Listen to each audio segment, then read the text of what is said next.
Halo, selamat sore netizen semua. Kembali dengan Dr. Jimmy di sini. Dan sore hari ini saya akan memberikan sedikit klarifikasi dan penjelasan tentang vaksin COVID-19 buatan AstraZeneca. Ya, banyak dari netizen yang bertanya-tanya apakah vaksin AstraZeneca ini aman, ya.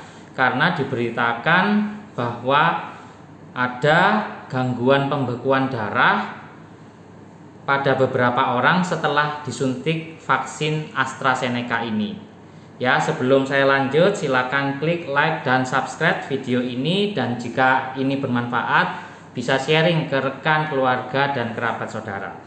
Oke, ya, saya memutuskan memberikan penjelasan ini. Sumbernya yang pertama adalah media sosial dari Kementerian Kesehatan Republik Indonesia, Badan POM Republik Indonesia, serta jurnal dari beberapa peneliti. Ya, vaksin AstraZeneca buatan Inggris ini adalah salah satu dari sekian banyak vaksin yang lolos uji klinis fase 3. Artinya kalau sudah lolos uji klinis fase 3 itu, satu, vaksin itu terbukti efektif, ya, bisa menurunkan kasus COVID yang berat bahkan kematian, ya, angkanya di 63%, ya. Yang kedua, selain vaksin ini efektif menimbulkan antibodi, menurunkan angka kesakitan maupun kematian, yang kedua, vaksin ini terbukti aman, ya. Dua syarat itu, ya, setelah diuji coba ke manusia pada fase uji klinis fase 3, kesimpulannya dari WHO, vaksin ini boleh digunakan untuk kondisi pandemi saat ini, ya, karena dia terbukti efektif dan terbukti aman.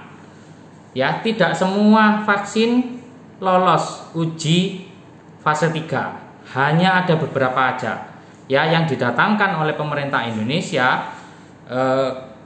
Vaksin dari AstraZeneca ini, juga yang sebelumnya vaksin dari PT Sinovac, CoronaVac, itu semuanya aman dan efektif. Nah, terkait isu gangguan pembentukan gangguan koagulasi darah, ya, gangguan pengentalan darah, itu kalau kita bilang di dalam dunia medis itu adalah kasus tromboemboli, ya, terbentuknya trombus, terbentuknya bekuan di pembuluh darah, dan itu berbahaya. Nah, European Medicine Agency (EMA) itu sudah meneliti kasus tromboemboli ini. Kesimpulannya seperti ini. Tromboemboli adalah kasus yang sering kali dijumpai di dunia kedokteran. Ya, kenapa? Dia itu nomor 3 paling banyak pada golongan penyakit jantung dan pembuluh darah. Ya, penyakit yang menyerang jantung dan pembuluh darah, juara 3-nya itu kasus karena tromboemboli. Nah, di Eropa, EMA ini lokasinya di Eropa. Di Eropa itu ada 20 juta orang yang sudah divaksin AstraZeneca.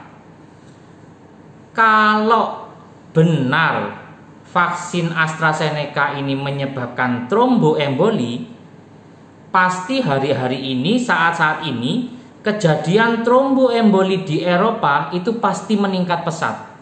20 juta disuntik, tromboembolinya pasti akan naik.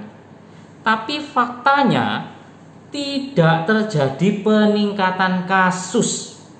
Ya, tidak terjadi peningkatan kasus akhir-akhir ini kejadian tromboemboli di Eropa. Itu artinya, ya, belum tentu kejadian tromboemboli, gangguan pembekuan darah itu semata-mata diakibatkan oleh vaksin AstraZeneca. Butuh penelitian lebih lanjut. Dan EMA itu punya standar sendiri untuk melacak, untuk tracking vaksin yang sudah disuntikan. Oleh karena itu, kenapa kalau di Indonesia itu vaksin itu di barcode, ada barcode-nya, ada serial number-nya, dihubungkan dengan KTP Bapak Ibu Saudara. Ya, supaya nanti kalau ada apa-apa itu pelaporannya gampang. Ya, gampang sekali. Oh, vaksin ini buatan ini ternyata menimbulkan efek samping ini, ya. Yang kedua, pemerintah Indonesia, menurut saya pribadi, pemerintah tidak punya niat untuk mencelakai warganya. Ya, buat apa beli vaksin mahal-mahal ya hanya untuk mencelakai warganya? Tidak ada niatan dari pemerintah untuk melakukan itu. Ya, oleh karena itu pemerintah, MUI juga Badan POM menganggap vaksin AstraZeneca ini adalah vaksin yang cocok untuk situasi di Indonesia. Satu, cocok. Yang kedua, efektif dan juga aman. Vaksinnya bukan kaleng-kaleng, bukan sembarang vaksin yang didatangkan. Ya, pemerintah sudah menguji, mempertimbangkan bahwa keuntungan vaksin melebihi kerugiannya, melebihi efek samping. Segala sesuatu itu harus ditimbang untung sama ruginya. Ya, kondisi pandemi saat ini jumlah yang mau divaksin penduduk Indonesia itu banyak, ketersediaan vaksin sedikit. Oleh karena itu pemerintah menimbang kira-kira untung dan rugi mendatangkan AstraZeneca ini banyak mana. Nah, karena banyak untungnya untuk mengatasi pandemi, pemerintah mendatangkan dan vaksinnya ini aman. Kalau ada kejadian ya disuntik nyeri, gatel, kemerahan, badannya meriang, lemes, itu hal yang wajar sekali. Itu efek samping yang wajar yang sudah bisa diprediksi. Saya Dr. Jimmy sering kali nyuntik orang, nyuntik pasien ya bukan vaksin COVID. Saya sering nyuntik vaksin pneumokokus, vaksin DTP, vaksin polio, ada yang diteteskan, ada yang disuntik. Kemudian vaksin influenza, vaksin meningitis, itu sering saya nyuntik pasien. Dan beberapa di pasien saya itu mengeluh setelah divaksin itu badannya tidak enak, yang bengkak lah, di sini merah, greges, sumer, mual. Itu sering sekali dan itu merupakan efek samping vaksin yang ringan, tidak pernah mengancam nyawa. Ya. Lah, vaksin DTP aja yang sudah puluhan tahun ya, DTP polio itu sudah puluhan tahun ada di Indonesia. Itu masih ada loh yang memberi efek samping mual, greges, meriang. Ya, apalagi vaksin COVID yang baru 1 tahun. Ya, jadi saya rasa ini efek samping yang minimal, yang aman. Kita tidak usah lebay menanggapinya. Ya, tidak usah terlalu berlebihan karena itu efek samping yang ringan yang tidak mengancam nyawa saudara.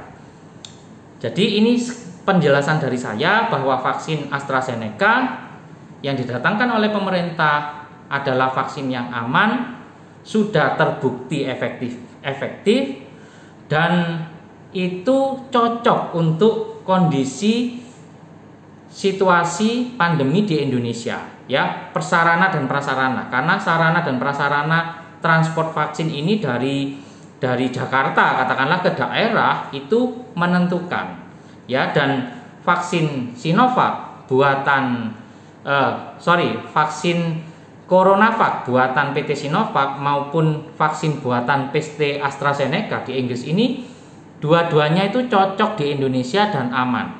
Mau pilih Sinovac, mau pilih AstraZeneca sama saja. Ya, sama saja. Semuanya aman, efek sampingnya juga minimal. Jadi kalau netizen semua sudah mendapat giliran vaksin, sudah mendapat jatah vaksin, tidak usah rebutan, tidak usah bingung, tidak usah takut.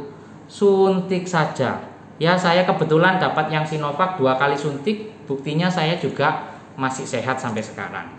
Oke, ya semoga video ini bisa menjawab keraguan semua netizen. Ya, jika berkenan bisa like, subscribe, bunyikan loncengnya. Terima kasih Dr. Jimmy untuk Indonesia yang selalu sehat. Salam sehat dan tetap semangat.